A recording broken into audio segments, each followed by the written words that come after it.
हाँ जी, मेरी भटकती आत्माओं, क्या हाल है। मेरा नाम है वंश एंड वेलकम बैक टू वंश के विचार। तो पहले ही बता दूं, मैं कोई सेबी रजिस्टर्ड बंदा या ब्रोकर नहीं हूं। ये वीडियो सिर्फ एजुकेशनल पर्पसेस के लिए बनाया हुआ है, क्योंकि हम सब बिलोंग करते हैं कॉमर्स फील्ड से और फाइनेंशियल वर्ल्ड से, तो हमें अपने फाइनेंशियल वर्ल्ड की पूरी नॉलेज होनी चाहिए। करंटली जो हमारी इंडियन स्टॉक मार्केट्स है निफ्टी 50, वो कम से कम 10% से ज्यादा करेक्ट हो चुकी है और क्रैश हो चुकी है अपने ऑल टाइम हाई से। वो 26,000 के लेवल्स को जहां वो टच करके उसके ऊपर जा रही थी जून में, अब वो 24,000 के रेजिस्टेंस को भी सस्टेन नहीं कर पा रही है और बुरी तरह से गिर चुकी है। लेकिन शॉकिंग बात क्या है? शॉकिंग बात यह है कि निफ्टी 50 कोविड से भी ज्यादा गंदा क्रैश एक्सपेक्ट कर सकता है अपने कमिंग ईयर्स में, जो 2024 एंड है और 2025 में।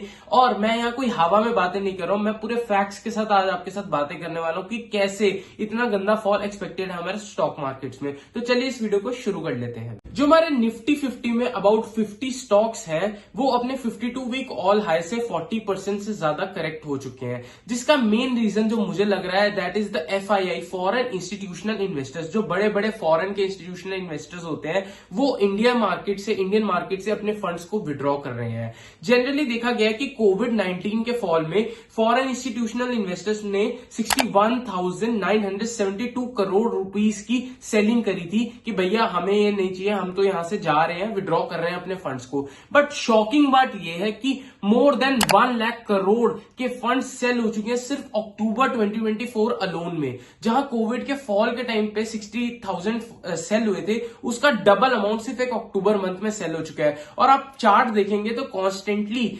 FIIs अपना स्टेक सेल ही कर रहे हैं इंडिया से, और वो यहां से विड्रॉ कर रहे हैं। यूएस की भी काफी सारी रिपोर्ट्स ये कह रही हैं कि there is more than 57% chances that the world US shall go into recession in 2025। और जैसे कि कहावत है, if the US sneezes the whole world catches the cold. भैया इसका इंपैक्ट हमारे इंडियन स्टॉक मार्केट में पक्का से पक्का आएगा, क्योंकि आप देखेंगे Indian stock market is highly influenced from the world markets. World markets में क्या चल रहा है, एंड सेकंड हमारे जो फिन इन्फ्लुएंसर्स हैं, न्यूज बनाने वाले हैं, उनके हिसाब से हमारी इंडियन मार्केट चलती है। और हमारे इंडियन मार्केट की सबसे बड़ी गड़बड़ क्या है कि इनमें खुद रिटेल इन्वेस्टर्स के जो पैसे लग रहे हैं, वो इतने केपेबल नहीं है कि वो खुद उसको उठा के उसको ऑल टाइम हाई तक पहुंचाए रखें। वो ज्यादातर पैसे जो है वो फॉरेन इंस्टीट्यूशनल इन्वेस्टर्स के कारण आते हैं, जिस कारण Indian markets all time highs hit करती है। और फॉरेन इंस्टीट्यूशनल इन्वेस्टर्स अपने फंड्स विड्रॉ करके लगा कहां रहे हैं, वो अपने फंड्स को लगा रहे हैं यूएस और चाइना की मार्केट्स में। ऐसा क्यों? चाइना ने नई नई स्कीम्स लॉन्च कर दी है जो इंड्यूस कर रही है फॉरेन इन्वेस्टर्स को कि आप यहां पे इन्वेस्ट करें, और उनको बेटर रिटर्न्स मिल रही हैं। सिमिलरली आप सेम चीज यूएस में लगाएंगे तो वहां पे स्टॉक्स में, बॉन्ड्स में आपको ज्यादा अच्छी रिटर्न्स मिल रही है as compare to Indian stock markets. एक और चीज है कि जो इंडियन स्टॉक्स है, अगर आप पास्ट में उनकी रिजल्ट्स, क्वार्टरली रिजल्ट्स देखेंगे अभी, तो काफी सारे रिजल्ट्स ऐसे हैं जो मतलब बहुत ही डिसअपॉइंटिंग है, बहुत ही लो है। मतलब डबल डिजिट से सिंगल डिजिट्स में आपको रिजल्ट मिल रहे हैं, और वो भी नेगेटिवली लॉसेस में मिल रहे हैं। एग्जांपल आप ले लीजिए नेस्ले का। नेस्ले के रिजल्ट्स बिल्कुल अच्छे नहीं है इस बार, और नेस्ले का कहना है कि जो इंडिया का FMCG सेक्टर है वो बहुत जल्दी डिटोरिएट हो रहा है, क्योंकि फूड इन्फ्लेशन इंडिया में बढ़ती जा रही है, जिस कारण FMCG सेक्टर डिटोरिएट होता है। आप मेरी बात मानिएगा, सबसे इंपॉर्टेंट होता है FMCG सेक्टर। जब FMCG सेक्टर जो कंज्यूमर गुड्स यूज कर रहा है, कंज्यूमर यूज कर रहे हैं उन गुड्स को, अगर उन्हीं की मार्केट डेटोरिएट हो रही है, तो उसका डायरेक्ट इंपैक्ट आता है एक और चीज पे। किस पे आता है? ऑटोमोबाइल सेक्टर पे। अब आप देखेंगे बजाज मोटर्स का रिजल्ट देखेंगे, बजाज ऑटो मोटर्स का रिजल्ट देखेंगे, तो आप उसमें भी हैरान रह जाएंगे कि मोर देन 10% का फॉल है बजाज मोटर्स में भी।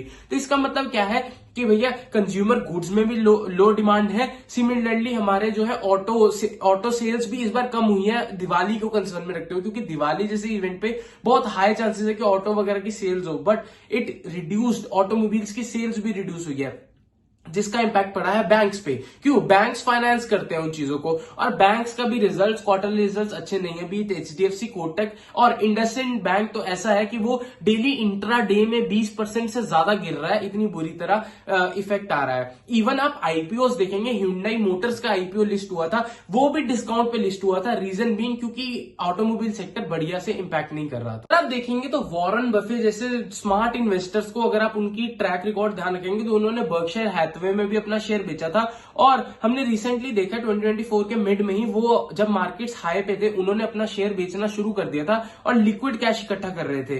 तब लग रहा था कि वो प्लान कर रहे हैं स्टॉक मार्केट रिसेशन को, उन्हें दिख रहा है कि रिसेशन आने वाला है। तभी आप एक और चीज नोटिस करेंगे कि इंडियन मार्केट्स गिर रहे हैं बुरी तरह, बट यूएस का नैस्डैक तब भी ऊपर जा रहा है। रीजन बीइंग एफआईआईज वहां पे इन्वेस्ट कर रहे हैं, जिसके कारण इंडियन मार्केट्स को बहुत डाउनफॉल देखना पड़ रहा है। एक और चीज देखने वाली है कि जो मिडल ईस्ट के टेंशन है जिस हिसाब से वो बढ़ते जा रहे हैं, इजराइल, पैलेस्टाइन और ईरान में जो युद्ध चल रहा है उसका डायरेक्ट इंपैक्ट भी इंडिया पे आ रहा है। आप कोल प्राइसेस देख लीजिए, जो अपने पेट्रोल प्राइसेस देख लीजिए, वो बहुत बुरी तरह गिरे हुए हैं, उनके शेयर्स बहुत बुरी तरह गिरे हुए हैं। रीजन बीइंग ये जो युद्ध लाइक सिचुएशन हो रही है, तो वर्ल्ड वॉर 3 होने के अगर चांसेस बनते हैं तो डेफिनेटली उसका इंपैक्ट हमारे इंडियन मार्केट्स में आएगा। अब मेरी इस पॉइंट पे राय यही है कि आपको वेट करना चाहिए, क्योंकि बहुत ज्यादा पॉजिटिव न्यूज भी है कि भाई ये डिप है, बाय कर लो बाय कर लो, और बहुत ज्यादा नेगेटिव न्यूज भी है कि भैया अब तो बाय ना करो, बहुत रिसेशन आने वाला है, बहुत पंगा है, अपनी होल्डिंग्स को बेच दो। मेरे हिसाब से आपको क्या करना चाहिए, आपको कैश पाइल अप करके रखना चाहिए कि भाई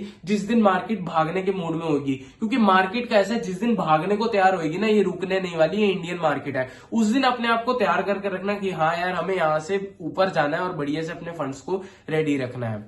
तो आई होप आपको ये वीडियो अच्छा लगी हो। एजुकेशनल पॉइंट ऑफ व्यू से बनाई थी मैंने ये वीडियो, ताकि आपको भी स्टॉक मार्केट्स का ज्ञान मिलता रहे, और ऐसी ही वीडियोस आती रहेंगी डिफरेंट टॉपिक्स में। हम फाइनेंस को भी कवर करने वाले हैं इस चैनल पे, तो अगर आप नए हैं इस चैनल पे तो जल्दी से सब्सक्राइब कर लें इस चैनल को। Okay, bye bye.